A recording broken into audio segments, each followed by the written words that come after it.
오늘 사건 중에서 가장 뜨거운 사건만 모아봤습니다. 사건 라인업 먼저 준비됐습니다. 과연 오늘은 어떤 사건이 준비되어 있는지 지금 공개합니다. 오늘 세 가지 사건 준비됐는데 첫 번째 사건부터 소개해드리겠습니다. 또 데이트 폭력. 40대 여성의 5일째 의식불명 상태에 빠졌습니다. 남자친구의 폭행 때문에 5일째 의식불명에 빠진 겁니다. 과연 이 데이트 폭력 어떤 일이 있었던 것인지 저희가 출력물로 사건의 정황을 재구성해봤습니다. 함께 보시죠. 위험수위 넘은 데이트 폭력. 피해 여성은 의식불명 상태에 빠져 있습니다.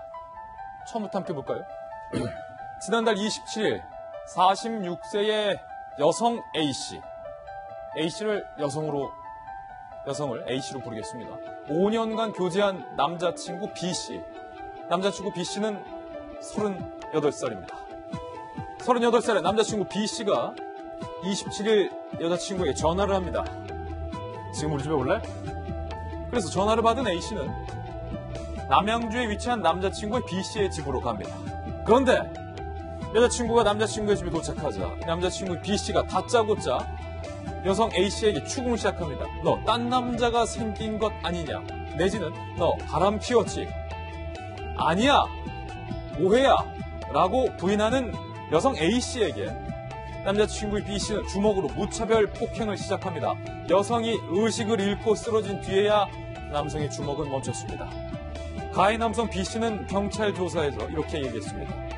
5년째 교제 중인 A씨, 무려 5년째 교제 중이었던 겁니다. 5년째 교제 중인 A씨가 최근 다른 남자를 만난다고 의심이 들어서 추궁을 하다가 폭행을 했다. 의심 때문에 폭행을 했다는 겁니다.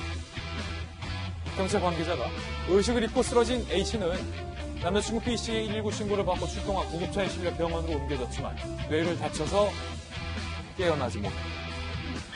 얼마나 때렸길래 김조선 사님.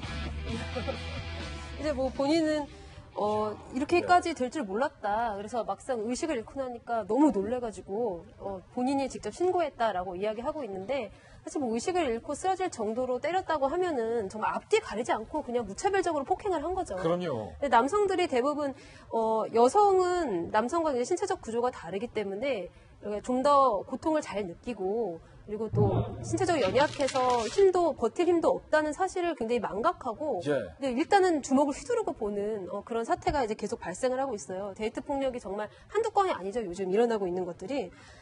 주로 이렇게 데이트 폭력을 저지르는 남성들의 특징을 보면은 겉으로 볼 때는 허세와 자신감에 넘쳐요.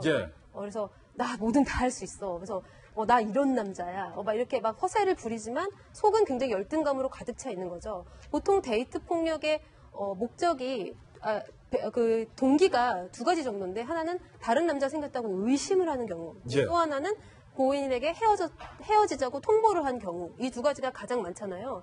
의심을 하는 것도 본인의 열등감에서 비롯되는 경우가 굉장히 많죠. 그리고 헤어지자고 했을 때도 본인이 이 여자가 아니면 다른 여자에게 사랑받을 수 없다라는 어떻게 보면은 굉장히 버려진다는 그런 피해의식 때문에 격분을 해서 저렇게 폭력을 휘두르게 되는 경우가 많은데 제가 지난번에도 누누이 이야기했듯이 저런 폭력이 처음 단발성으로 저렇게 심각하게 일어나는 경우는 극히 드물고 애당초 처음부터 이렇게 기미가 보여요. 그래서 굉장히 이상한 일로 의심을 시작한다든지 폭력을 가한다든지 아니면은 이상한 반응을 보이고 술을 마시고 주사를 부린다든지 이런 일이 있을 때 여성들이 굉장히 냉철하게 끊어내야 됩니다.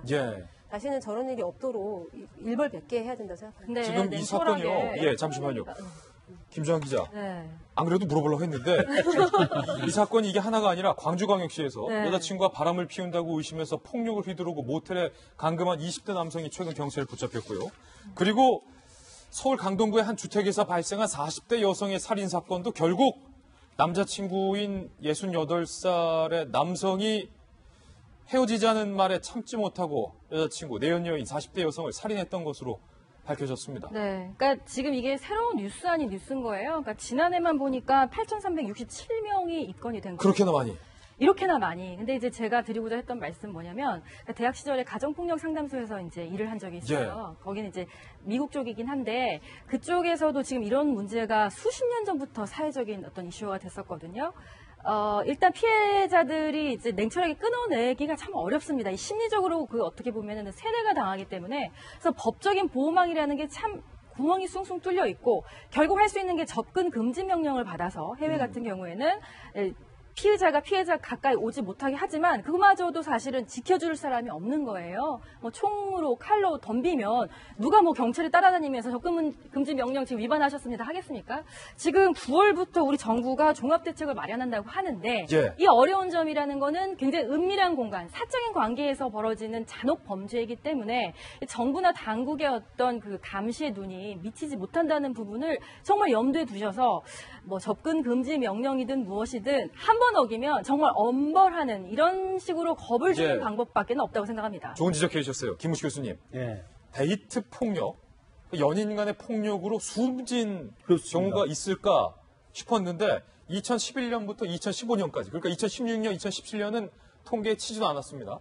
2011년부터 2015년까지 5년간 데이트 폭력으로 목숨을 잃은 사건이 무려 233명, 연간 평균으로 해보면 매년 46명이 그렇습니다. 데이트 폭력 때문에 사망을 한다. 그러니까 1년에 연 평균 46명, 46명이 데이트 폭력 사망한다는 건 놀라운 숫자죠. 엄청 놀라운 수치. 사실 사랑한다는 사이였고 사랑했던 사이인데 어떻게 죽음까지 갈 수 있습니까?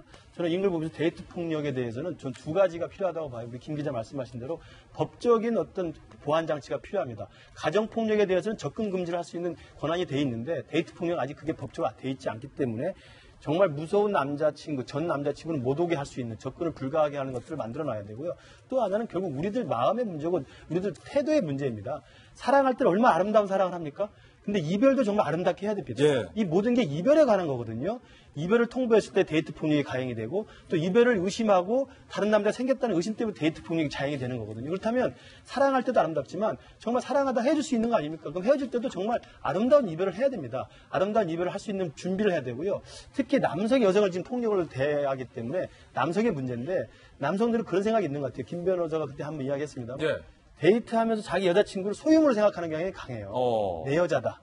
그런 이야기 많이 하잖아요. 왜 내 여자입니까? 나 여자친구지. 그러니까 내 여자라는 소유물이라는 생각을 하기 때문에 내 소유물이었던 여자친구가 다른 남자한테 간다는 걸 용납할 수 없는 심리적 상태가 있는 거거든요. 그래서 소유물로 생각하지 말고 정말 여자친구를 아끼고 사랑해줘야 되고 그리고 아름다운 이별을 준비할 수 있는 항상 마음의 자세를 가져야 된다. 저는 뭐 그런 생각을 아직 하고 있지 않습니다만 예. 말씀드리고 싶습니다. 이제 이게 여성을 소유로 생각하는 내 거. 사실은 그게 뭐 드라마나 김병민 박사 영화에서 너 내 거야.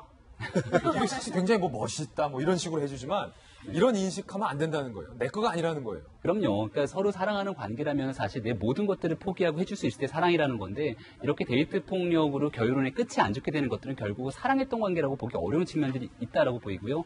그래서 데이트 폭력이라는 말보다는 젠더 폭력이라든지 뭔가 좀 용어에 대한 변화도 필요하다는 얘기가 나오고 마지막으로 더불어민주당의 표창원 의원이 얼마 전에 이 관련된 법안을 발의하겠다고 약속을 했고 실제 발의를 했습니다. 그러니까 데이트 폭력 등 관계에 집착 폭력 행위 방지 및 피해자 보호에 관한 법률이고요. 그러니까 데이트 폭력뿐만이 아니라 관계에 집착하는 관계 속에서 일어나는 모든 폭력 행위를 방지한다는 건데 여기에 대한 핵심 골자는 만약에 이런 관계 속에서 신고를 하게 됐을 경우는 경찰은 무조건 출동한다는 거죠. 과거에도 이러한 데이트 폭력에서 신고를 했는데 와서 보니까 별거 아니네 그냥 너희들끼리 싸우는 거니라고 생각했던 건데 이런 일들이 국회에서 하루빨리 좀 입법화 조치가 이루어지길 바랍니다. 이제 사건 라인업 첫 번째 사건 전해드렸습니다. 두 번째, 세 번째 사건은 시간상 전해드리지 못했군요. 60초 광고 후에 돌아옵니다.